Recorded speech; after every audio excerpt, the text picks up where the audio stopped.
I woke before my alarm again, the same way I always did, thinking of Lena's face before I even opened my eyes. "You're pathetic," I whispered to the ceiling, then rolled out of bed and checked my phone like maybe today she'd finally text first. Nothing. I showered, dressed, and walked to the cafe where she worked, because my days didn't start until I saw her. "Large latte, no sugar," I told the barista, even though she already knew. "And a cinnamon roll. For Lena." "She's lucky," the barista said. "Yeah," I said softly. "She is." When I pushed open the cafe door, Lena looked up and smiled, the kind of smile that always felt like a clean knife. "Morning, she hesitated, searching for my name again. "Hey," I said, pretending it didn't hurt. "Got your coffee." "You're the best," she said, taking it. "I swear you read my mind." "I try," I said. I wanted to add, "I spend every night talking to you in letters you'll never see," but instead I smiled like it was enough. She leaned closer to the counter. "Can I vent for a second?" "For a lifetime if you want," I almost said. "Of course."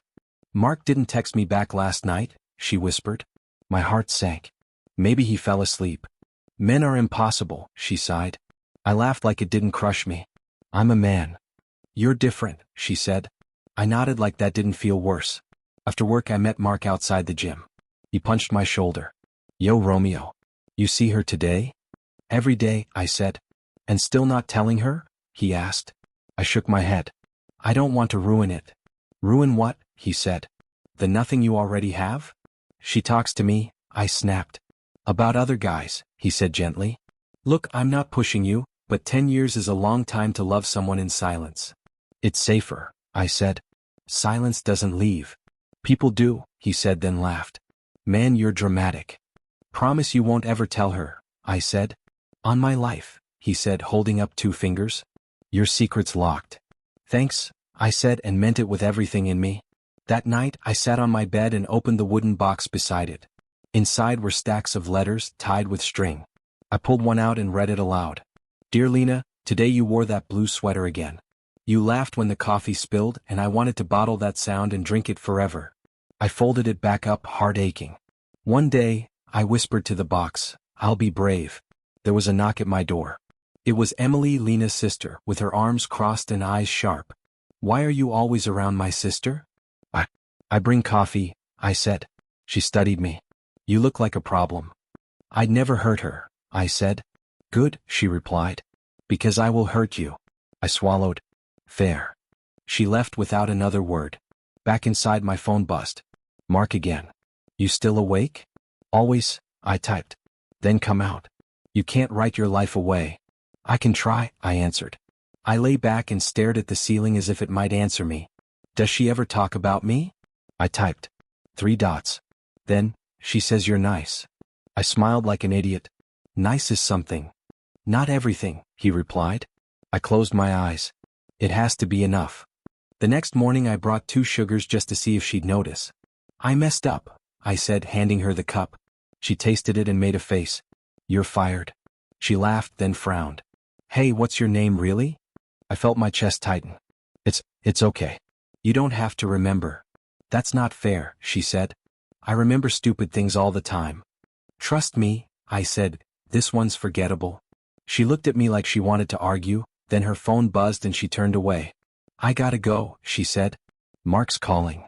"Of course he is," I said too quietly for her to hear. I walked out into the street and talked to myself. Be a ghost. It's easier. I went to work and pretended my heart wasn't thudding like it wanted out. At lunch I wrote another letter on a napkin. "Dear Lena," I muttered, "you don't know my name but you know my face, and maybe one day that will be enough to haunt you the way you haunt me." I threw it away, then dug it out again from the trash like it might grow legs and run back to her. "Not today," I told it. "Not ever," I promised. I still remember the first day I met Lena like it was burned into my ribs. "You dropped this," I had said, holding out her notebook. She blinked at me like I'd fallen from the sky. "Oh, thank you. I swear I'd lose my own head if it wasn't attached." I laughed too hard. "I can help you look for it if it ever rolls away." She smiled, and something quiet inside me broke open. After that, she just stayed. Sometimes literally. Sometimes emotionally. She cried into my jacket when her first boyfriend cheated. "Why am I never enough?" she whispered. I wanted to scream, "You are everything," but instead I said, "He's an idiot." She looked at me with wet eyes. Promise you won't ever leave. I said, I couldn't if I tried. That was 10 years ago. I've been trying not to leave ever since. When she talked about other guys, I played deaf while every word screamed. He's really sweet, she'd say. Or, he doesn't text much but he's busy. Or, I think this one might be different. I'd nod and lie. I'm happy for you. My mouth kept saying it. My heart never learned. One rainy night she sat on my bed, knees to her chest, mascara running down like it mattered. Do you think I'm broken? She asked. I said, no. You're just trusting the wrong people. She squeezed my hand. I wish more people were like you. I laughed softly because being like me clearly wasn't winning. Mark knew everything. He always did. He leaned against my desk and said, you should tell her already. I shook my head. I'll lose her if I do. He scoffed. You're losing her anyway by staying quiet. I snapped, at least this way she's still mine in some way. He stared at me like I was diseased. That's not love. That's survival. I hated that he was right. I wrote every night. At first 1 page. Then 2. Then entire notebooks. Dear Lena, they all began like a prayer I was scared God would answer. I wrote about her laugh. Her hands. The way she chewed the inside of her cheek when she thought too hard. I wrote about my fear. My hope. My stupid jealousy. By year 10 I'd written over 300 letters. 300 times I almost told her the truth. 300 times I sealed my mouth and pressed on. Wait for the perfect moment, Mark said once. There's always a perfect moment. I asked, what if it never comes? He shrugged. Then you make it. I was never good at making anything happen. I was only good at staying. Then she walked into the cafe one afternoon glowing in a way that finally scared me. I met someone, she said. I didn't need details. I could see it in her eyes. That's great, I said quietly. She grabbed my arm. No, really. I think this is it. I forced a smile. I always thought that was supposed to be me, I almost said, but it came out as, you deserve someone good. Do you think he's good? She asked. I looked at her and lied again. Yeah. That night I stared at my letters like they were laughing at me.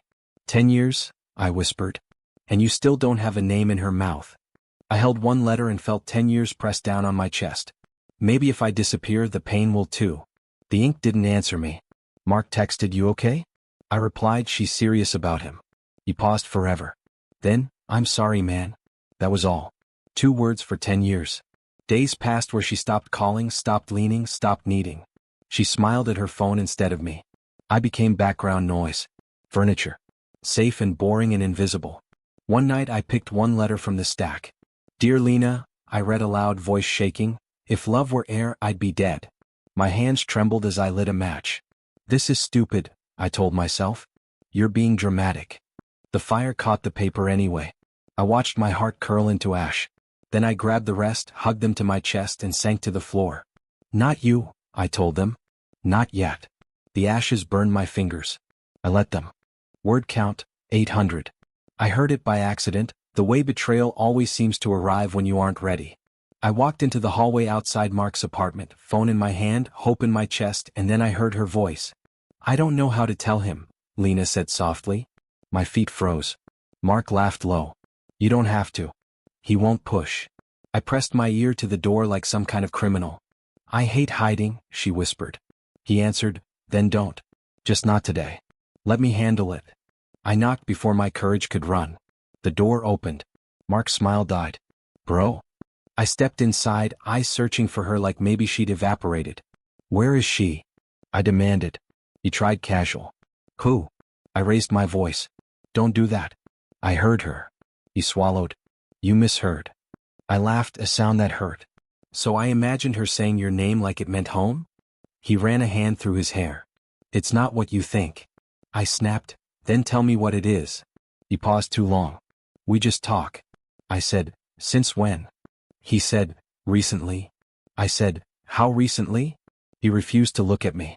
Enough. I left before I broke something. My hands shook the whole walk to the cafe. When I saw Lena, she looked surprised, then careful. Hey, she said. I cut her off. Are you in love with him? Her eyes widened. What? I said, with Mark. Are you? She stared at me like I'd asked her to pick between air and water. It's complicated. I laughed louder than I meant to. Funny. You used to say love was simple. She whispered, I didn't mean to hurt you. I asked, By lying? She said, I'm not lying. I replied, then tell me the truth. She looked away. I can't. My chest burned. Because it would make you look bad? Her voice cracked. Because it would ruin everything. I said quietly, it already has. I walked away while she called my name like it used to matter. Outside, I leaned against the brick and breathed like a wounded animal. My phone buzzed. Mark, come back. We need to talk. I typed back, you already did. He replied, it wasn't supposed to happen. I answered, it wasn't supposed to be you.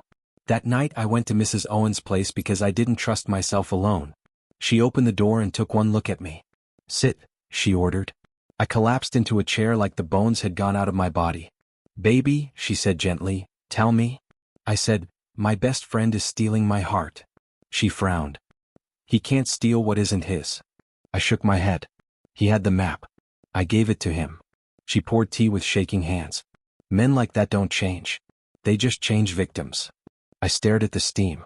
So I'm replaceable. She set the cup in front of me. No. You are unforgettable. They just lack memory. I didn't go home. I couldn't face the letters. Instead, I wandered until the city blurred. Every shop window reflected a stranger. I went back to Mark's once more because anger demanded it. He opened the door with red eyes. I'm sorry. I laughed again. You're only sorry I found out. He reached for me. She came to me. I jerked away. She didn't fall into your mouth by mistake. He pleaded, I love her. I whispered, you loved destroying what I loved more. He flinched. Back in my room, I ripped the letters from the box and threw them on the bed. Look what you made me, I said to the empty air. I grabbed a pen and wrote one more.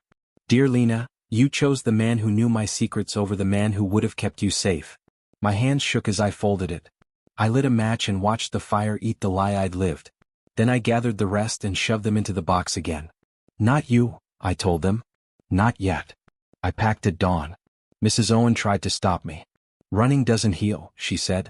I answered, staying kills. She hugged me and I broke into her sweater like a child. You'll be back, she whispered. I kissed her cheek. Don't wait. I left before the sun learned my name. The city didn't know me and I liked it that way. I rented the smallest apartment I could afford and told myself, this is temporary, even though nothing felt temporary inside my chest. My new boss shook my hand and said, welcome aboard. I smiled and lied, happy to be here. The job paid just enough to keep me breathing, which felt like success. At lunch on my first day, a girl dropped into the chair across from me like we were old friends. You always sit like someone stole your future, she said. I blinked. Hello to you too. She laughed. I'm Sophie. You are. I hesitated. Just call me Jay. My name tasted wrong, like it belonged to another life.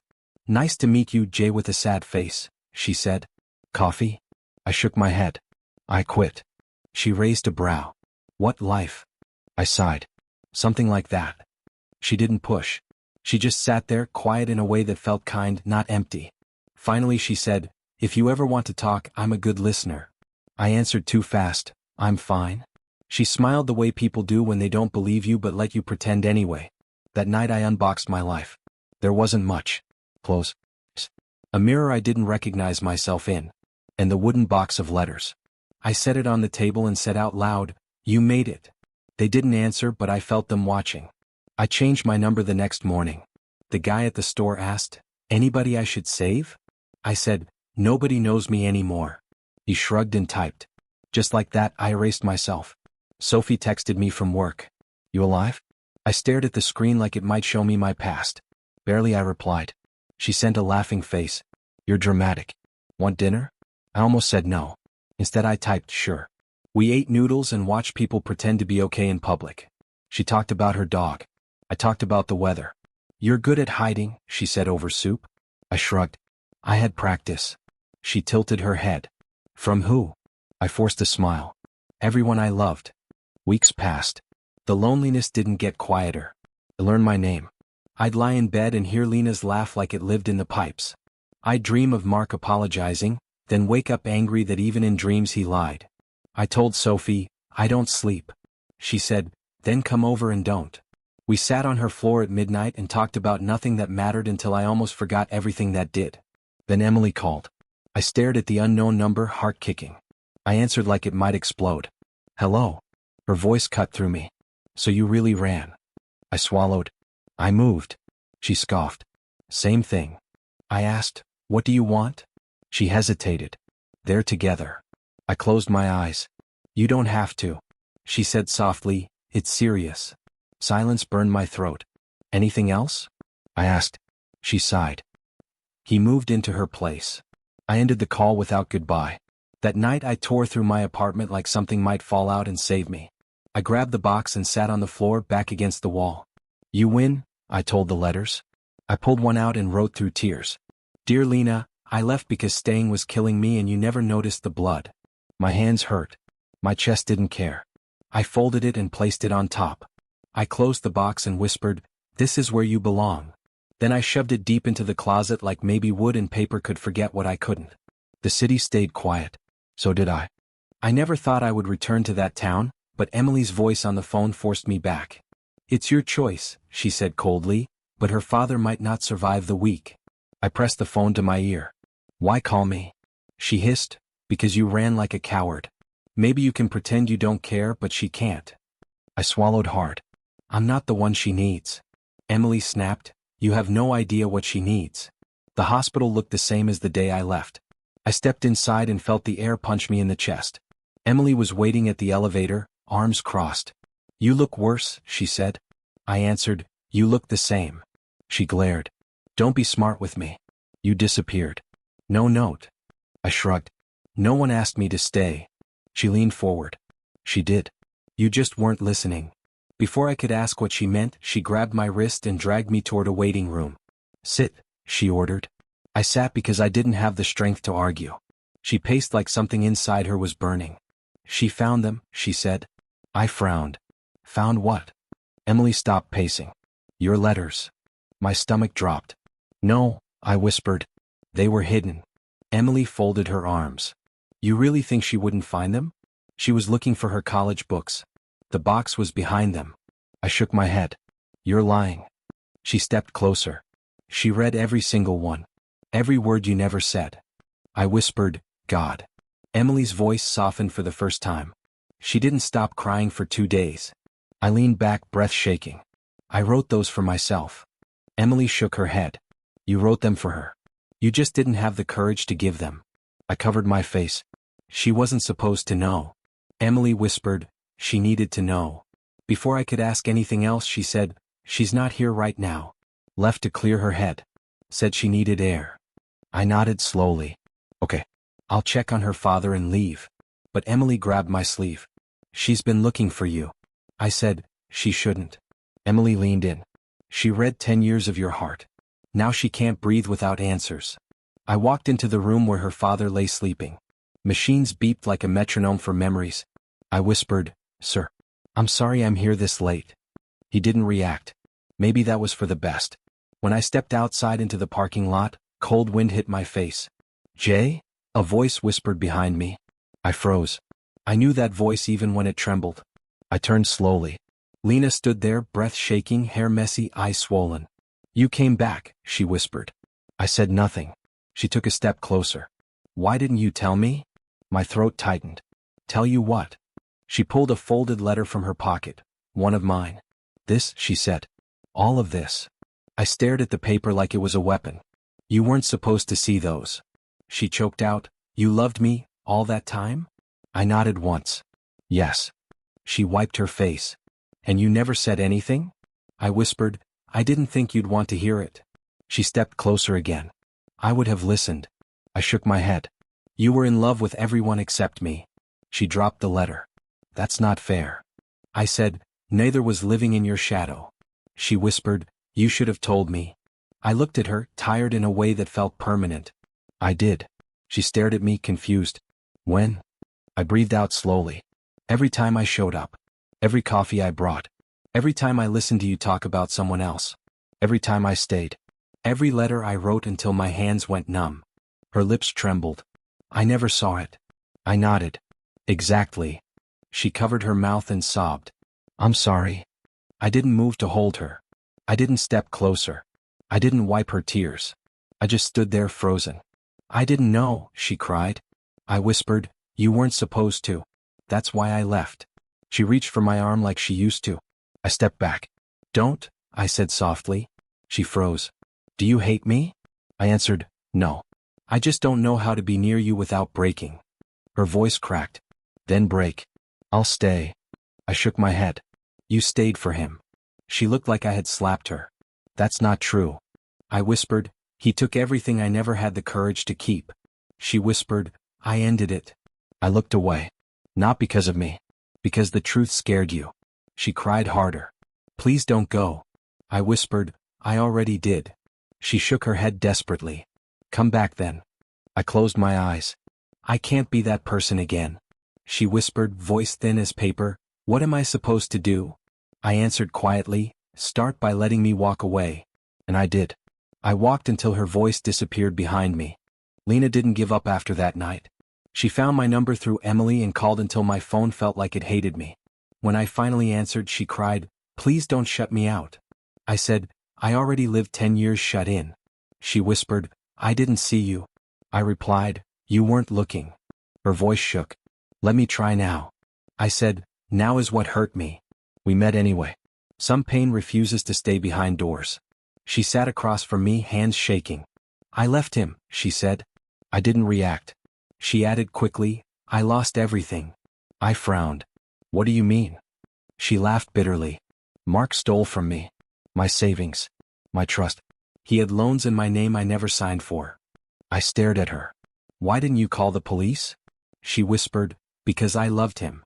The words stung like poison. Then why come to me? I asked. She swallowed. Because you were the only one who never betrayed me. I almost laughed. You betrayed me. She closed her eyes. I know. Every day. My phone buzzed. Unknown number. I answered without thinking. Is this Jay? A man asked. Yes. His voice was calm, sharp. This is Daniel Grant. We need to talk about Mark. My jaw tightened. Lena whispered, who is that? I put it on speaker. What about him? I asked. Daniel said, he's being investigated for fraud, embezzlement, and identity theft. Lena gasped. Daniel continued, your names came up. I thought you might want to hear the truth. I asked, which is?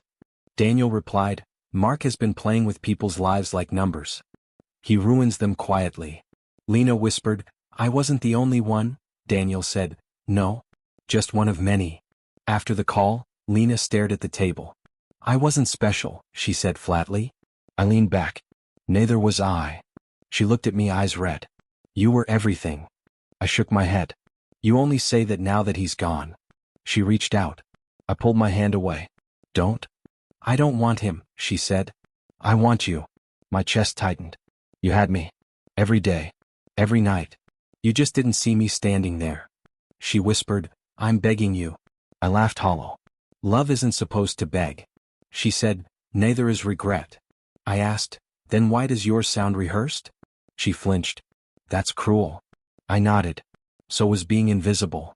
Silence wrapped around us like wire. Finally she whispered, I was scared. I said, so was I. She looked up. Then why didn't you ever fight for me? I answered, I fought by staying. You fought by leaving. She covered her face. I don't know who I am anymore. I sighed. I stopped knowing a long time ago. She whispered, say you still love me. My voice was soft but firm. Love doesn't die easy. That doesn't mean it deserves to live. Later, Sophie texted me, did I do something wrong? You seem far. I typed back, no. You're the only thing that feels right lately. She replied, then I'll just be here. No pressure. I stared at the words until my eyes burned. Back at my apartment, Lena stood by the door like she didn't know how to leave. Please, she said. Just try. I looked past her and saw my life on the other side. Quiet. Simple. Safe. Trying with you feels like drowning, I said. She whispered, then let me drown with you. I shook my head. You already chose your ocean. Tears slid down her face. I deserve this, don't I? I sighed. You deserve honesty. So do I. She grabbed her coat. So this is it? I nodded. This is me choosing myself. She moved toward the door, then stopped. If you ever loved me, I cut her off. I did. I just love myself now too. She whispered, that hurts. I answered, it's supposed to. She left without shouting, without begging, without promises. Just pain. I sat on the floor and whispered to the empty room, sometimes love isn't enough. Sometimes time is the enemy. Sophie sent one more text. I made soup. If you want quiet company. I replied, I'm coming. As I locked the door behind me, I knew it was true. Love hadn't been late. It had arrived after I was finally gone. I learned about Mark's fall from my phone like everyone else. Headlines screamed his name like it had finally grown teeth. I showed Sophie the screen. Looks like your ghost made the front page, she said softly. I shrugged. Good. Maybe now I'll stop dreaming of him. She touched my arm. Are you okay? I answered, I'm breathing. That's new. Daniel called that afternoon. He's been charged, he said flatly. Fraud. Theft. Forgery. I sat on the edge of my bed. Is she safe? He paused. Lena? I said, yes. Daniel replied. Her father cut him off. Changed the locks. Removed his name from everything. I closed my eyes. Good. Daniel added. He asked for you. I laughed without humor. Tell him the waiting room is full. Daniel didn't argue. Just be careful. People get loud when they've lost everything. 2 nights later, my door knocked itself raw. I opened it and found Mark looking smaller than I remembered. Bro, he whispered like the word might fix him. I stepped aside. You've got 5 minutes. He walked in and stared at the walls like they were judging him. I messed up, he said. I nodded. You always did. He dropped to the couch. They all left me. I crossed my arms. They followed your example. He looked up, eyes wet. I loved her. I snapped. No. You used her. He flinched. I didn't mean for it to go this far. I laughed. Thieves never do. He whispered, I need help. I asked, from me? He nodded like a child. You always saved me. I leaned against the door. This time I saved myself. He stood suddenly, fists shaking. Hit me then. I blinked. What? Hit me, he begged. Please. I shook my head. I won't. His voice cracked. You hate me. I said quietly, I don't care enough. He collapsed back onto the couch like a puppet with cut strings. That's worse, he whispered. Daniel arrived 30 minutes later with a folder tucked under his arm. Mark Ellis, he said calmly, you're done running? Mark looked at me one last time. Say something. I stared at him and felt nothing move. Goodbye. Daniel nodded to 2 men in suits. Mark went with them without a fight. Emily called later, voice shaking. Dad disowned him. I said, I heard.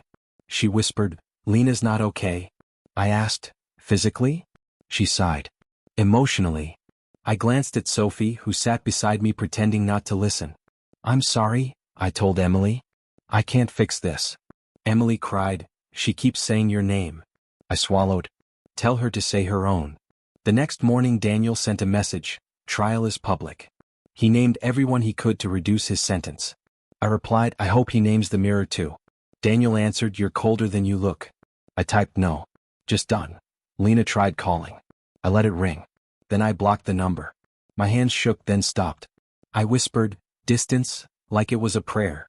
That night Sophie cooked pasta and didn't ask questions. We ate quietly until she said, I don't want to be your shadow. I looked up. You aren't. She swallowed.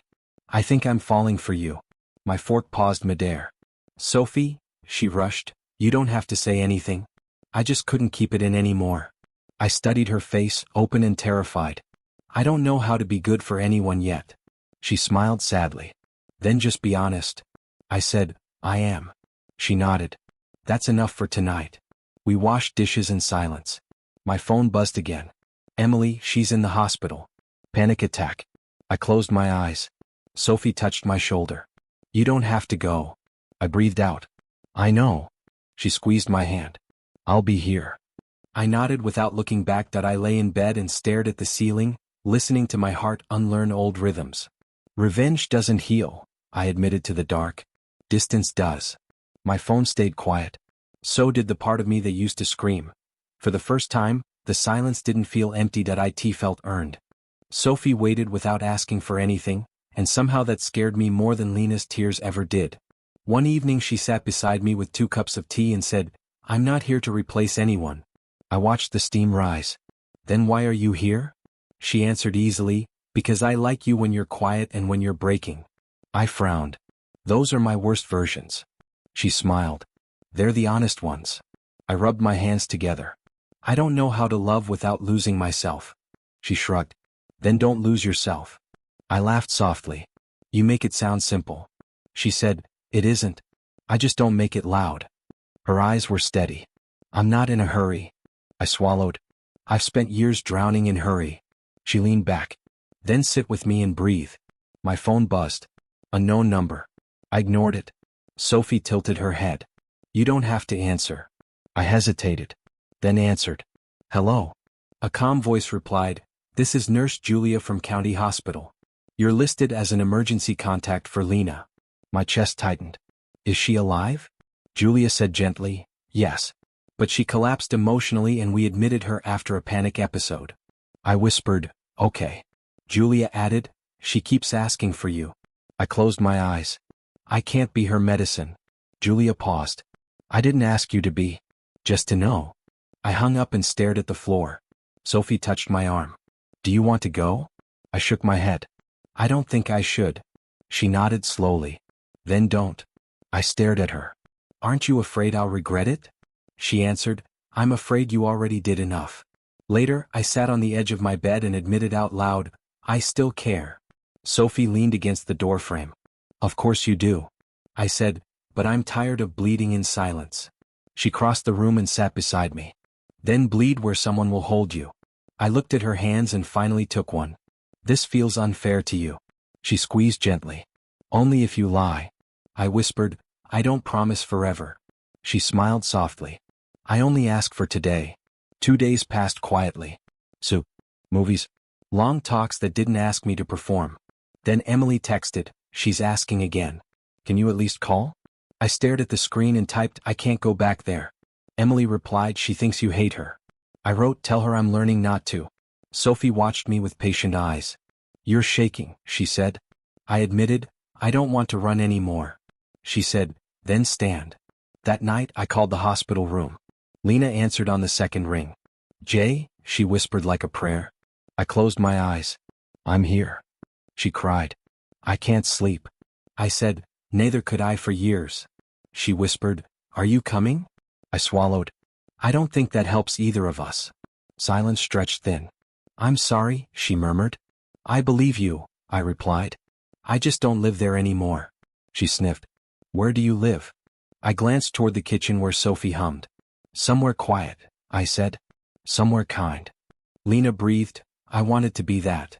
I answered, I wanted you to be you. She whispered, I failed you. I said softly, no. You just met me too late. She cried, do you forgive me? I took a breath that felt like the first of my life. Yes. For me. After a pause, she asked, do you love her? I didn't look away from my truth. I'm learning how.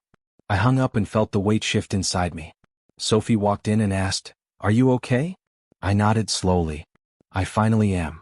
She smiled. Good. I said, I'm scared. She replied, of what?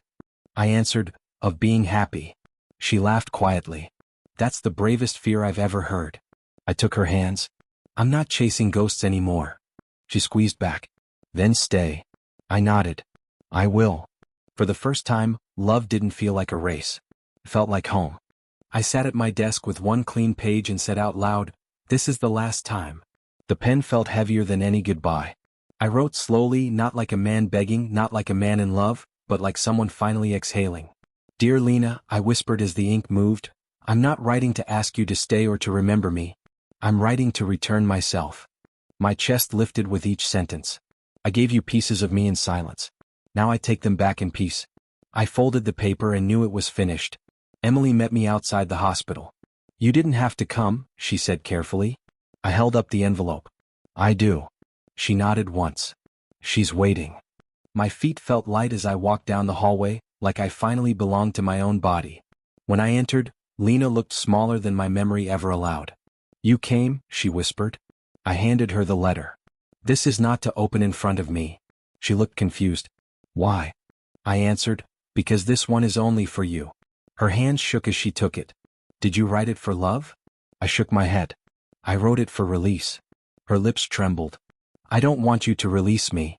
I said softly, I'm not releasing you. I'm releasing me. She stared at the envelope like it might vanish. Will you stay while I read it? I shook my head again. I won't survive that. Her voice cracked. Then tell me something true before you go. I met her eyes. I loved you honestly. I leave you honestly. That's the truth. Tears poured down her face. I never meant to hurt you. I replied, I know. But you did. She whispered, do you still love me? I breathed in slowly.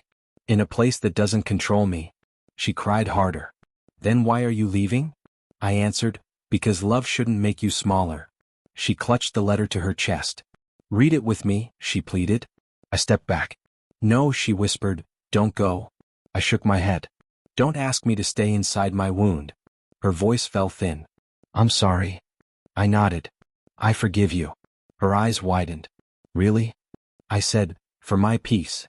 She sobbed, I don't deserve it. I replied, that's not why I'm giving it. She reached out like she used to. I avoided her hand the way you avoid fire when you already know the pain. Please, she begged. I answered quietly, goodbye. I left before her tears became memory again. The elevator carried me down like a final breath. Outside, the wind met my face and didn't hurt. I stood still and told myself, you're free, until I believed it. At the bus stop, Sophie was already there, scarf wrapped wrong the way she always wore it. She smiled like my arrival was expected. Did you do what you needed to do? She asked gently. I nodded. I let go. She took a step closer. How does it feel? I searched for the word. Clean. She offered her hand but didn't force it. You don't have to take this, she said. I looked at her palm and saw no demand in it, only space. I want to, I said and placed my hand in hers. She squeezed once like a question. I squeezed back like an answer. The bus arrived with a tired sigh. We climbed aboard and sat side by side. Sophie leaned her head against the window. Where to? She asked. I smiled. Anywhere quiet. She laughed softly. We're good at that. My phone vibrated once. Unknown number. I knew who it was without answering. I turned the phone off and slid it into my pocket. Sophie noticed. Are you okay? I looked at her and said, I think I finally am. She smiled like I'd given her something fragile. Then let's keep it. As the city moved away from us, I felt something settle that had never been still before. I whispered, I'm not afraid anymore. Sophie rested her head on my shoulder. You don't have to be. I watched the lights blur into distance and thought about the box of letters that no longer owned me. I didn't look back. Not at the hospital. Not at the street. Not at the life that almost swallowed me. I held Sophie's hand and listened to my heart learn a new language. It didn't shout. It didn't beg. It didn't chase. It simply stayed.